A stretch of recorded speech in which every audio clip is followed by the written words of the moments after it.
ಎಲ್ರಿಗೂ ನಮಸ್ಕಾರ. Students media ಚಾನಲ್ಗೆ ಸ್ವಾಗತ. KCET ಕೌನ್ಸಿಲಿಂಗ್ ಮುಖಾಂತರ ಯಾರ್ಯಾರು ಇಂಜಿನಿಯರಿಂಗು, ವೆಟರ್ನರಿ, ನರ್ಸಿಂಗ್ ಸೀಟ್ಸ್ಗಳನ್ನ ನೀವು ತಗೋತೀರಾ ಅವರೆಲ್ರಿಗೂ ಸಹ ಈ ಡಾಕ್ಯುಮೆಂಟ್ ಹೇಳುವಂತಹ ಡಾಕ್ಯುಮೆಂಟು ತುಂಬ ಇಂಪಾರ್ಟೆಂಟ್ ಆಗುತ್ತೆ. ನೀವೆಲ್ಲರೂ ಸಹ ಈ ಡಾಕ್ಯುಮೆಂಟ್ಸು ನೀವು ರೆಡಿ ಮಾಡ್ಕೊಂಡು ಇಟ್ಕೊಂಡಿರಬೇಕಾಗುತ್ತೆ. ಈ ಎಲ್ಲ ಡಾಕ್ಯುಮೆಂಟ್ಸು ನಿಮ್ಮ ಹತ್ರ ಕರೆಕ್ಟಾಗಿತ್ತು ಅಂತಂದರೆ ಅಡ್ಮಿಷನ್ ಟೈಮಲ್ಲಿ ಏನೂ ಪ್ರಾಬ್ಲಮ್ ಆಗೋಲ್ಲ. ಕಂಪ್ಲೀಟ್ ವೀಡಿಯೋನ ನೋಡಿ, ಎಲ್ಲೂ ಸ್ಕಿಪ್ ಮಾಡೋಕ್ಕೆ ಹೋಗಬೇಡಿ. ನೋಡಿ, ಮೊದಲನೇದಾಗಿ KA ಅಲಾಟ್ಮೆಂಟ್ ಆರ್ಡರ್ ನಿಮ್ಮ ಹತ್ರ ಇರಬೇಕಾಗುತ್ತೆ. ಇದು ಯಾವಾಗ ಜನ್ರೇಟ್ ಆಗುತ್ತೆ ಅಂತಂದರೆ ನಿಮಗೆ ಕಾಲೇಜು ಸೀಟ್ ಅಲಾಟ್ ಆದಾಗ ನಿಮ್ಮ ಚಾಯ್ಸ್ ಸೆಲೆಕ್ಟ್ ಮಾಡ್ಕೊಂಡಿರ್ತೀರ ಫಸ್ಟ್ ಚಾಯ್ಸು. ಆಗ ಚಲನ್ ಡೌನ್ಲೋಡ್ ಆದಾಗ ನೀವು ಫೀ ಪೇಮೆಂಟ್ ಆದ 1-2 ಅವರ್ಸ್ಗೆ ನಿಮಗೆ ಅಲಾಟ್ಮೆಂಟ್ ಆರ್ಡರ್ ರೆಡಿ ಆಗುತ್ತೆ.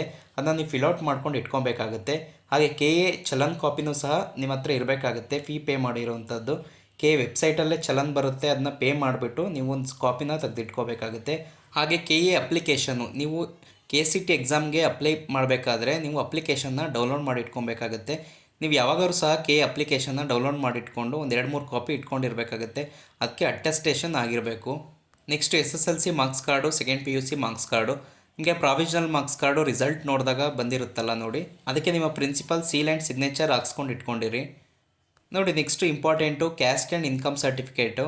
ಕ್ಯಾಸ್ಟ್ ಆ್ಯಂಡ್ ಇನ್ಕಮ್ ಸರ್ಟಿಫಿಕೇಟು ನಿಮ್ಮ ಇನ್ಕಮ್ ಸರ್ಟಿಫಿಕೇಟಲ್ಲಿ ನೋಡಿ ಎಷ್ಟು ದಿನವರೆಗೆ ವ್ಯಾಲಿಡಿಟಿ ಇದೆ ಅಂತ. ಮೋಸ್ಟ್ಲಿ ಇದು 3 ಇಯರ್ಸು ಮತ್ತು 5 ಇಯರ್ಸ್ ಕೊಟ್ಟಿರ್ತಾರೆ. ನಿಮ್ಮ ಇನ್ಕಮ್ ಸರ್ಟಿಫಿಕೇಟ್ ಎಕ್ಸ್ಪೈರ್ ಆಗಿತ್ತು ಅಂತಂದರೆ ರಿನಿವಲ್ ಮಾಡಿಸ್ಕೊಳ್ಳಿ. ಇನ್ಕಮ್ ಕ್ಯಾಸ್ಟ್ ಸರ್ಟಿಫಿಕೇಟು ವ್ಯಾಲಿಡಿಟಿಯಲ್ಲಿ ಇರಬೇಕು ನಿಮಗೆ. ಹಾಗೆ ಕಲ್ಯಾಣ ಕರ್ನಾಟಕ ಹೈದರಾಬಾದ್ ಸರ್ಟಿಫಿಕೇಟು, ನೀವು ಯಾರು ಬಿಲಾಂಗ್ ಆಗ್ತೀರಾ ಈ ಕೋಟಾ ಕ್ಲೈಮ್ ಮಾಡೋಕ್ಕೆ ನಿಮ್ಮ ಹತ್ರ ಈ ಸರ್ಟಿಫಿಕೇಟ್ಸ್ಗಳು ಇರಬೇಕಾಗುತ್ತೆ. Next rural certificate, rural quota, ಈ ಕೋಟಾದಲ್ಲಿ ಸೀಟ್ ತೊಗೋಬೇಕು ಅಂತಂದರೆ ನೀವು ಈ ಸರ್ಟಿಫಿಕೇಟಲ್ಲಿ ನಿಮ್ಮ ಹತ್ರ ಇರಬೇಕಾಗುತ್ತೆ. ನೆಕ್ಸ್ಟು ಕನ್ನಡ ಮೀಡಿಯಮ್ ಸರ್ಟಿಫಿಕೇಟು, ನೀವು ಯಾವ ಶಾಲೆಯಲ್ಲಿ ಓದಿದ್ದೀರಾ ಆ ಶಾಲೆಯಲ್ಲಿ ನಿಮಗೆ ಈ ಸರ್ಟಿಫಿಕೇಟ್ನ ಕೊಡ್ತಾರೆ. ಹಾಗೆ ಸ್ಟಡಿ ಸರ್ಟಿಫಿಕೇಟು, ಕರ್ನಾಟಕದಲ್ಲಿ 7 ವರ್ಷ ಓದಿರೋಕ್ಕೆ ನಿಮಗೆ ಸ್ಟಡಿ ಸರ್ಟಿಫಿಕೇಟು ನಿಮ್ಮ ಸ್ಕೂಲಲ್ಲಿ ಪ್ರೊವೈಡ್ ಮಾಡ್ತಾರೆ.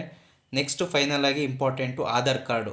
ನಿಮ್ಮ ಆಧಾರ್ ಕಾರ್ಡು ಮತ್ತು SSLC ಇರೋವಂತಹ ನೇಮು ವಿತೌಟ್ ಸ್ಪೆಲ್ಲಿಂಗ್ ಮಿಸ್ಟೇಕು ಕರೆಕ್ಟಾಗಿ ಇದೆಯಾ ಅಂತ ನೋಡ್ಕೊಳ್ಳಿ ಒಂದು ಸಲ.